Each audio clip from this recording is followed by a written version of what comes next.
हाय guys, माझं नाव Akshay. Welcome back to what's my review. So आता जस्ट मी मर्दी नावची मराठी फिल्म बघितली आहे. फर्स्ट डे फर्स्ट शो ते थिएटरमध्ये. आणि ऑनेस्टली मला हा चित्रपट strictly average to below average वाटला आहे. ऑन पेपर फिल्मची स्टोरी चांगली आहे, बट मला असं वाटतं आहे की ज्या प्रकारचं एक्झिक्युशन किंवा प्रोडक्शन डिझाईन या सिनेमासाठी पाहिजे होती ती कुठे ना कुठे मिसिंग आहे. फिल्ममध्ये बाकी सगळे ॲक्टर्स ती ॲक्टिंग तर चांगली आहे, बट बऱ्याच ठिकाणी मला ॲक्टर्ससुद्धा खूप जास्त लावड वाटत होते. बट अभिजित खांडेकर यांनी या चित्रपटामध्ये खूप इम्पॉर्टंट रोल प्ले केला आहे.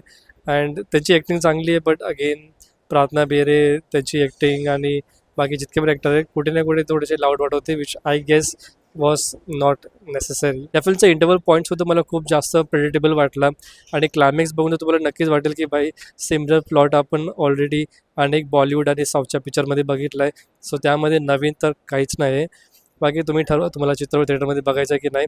पण माझ्यासाठी तर मर्दी नावाची मराठी फिल्म मराठी इंडस्ट्रीसाठी एक लॉस्ट ऑपॉर्च्युनिटी राहील.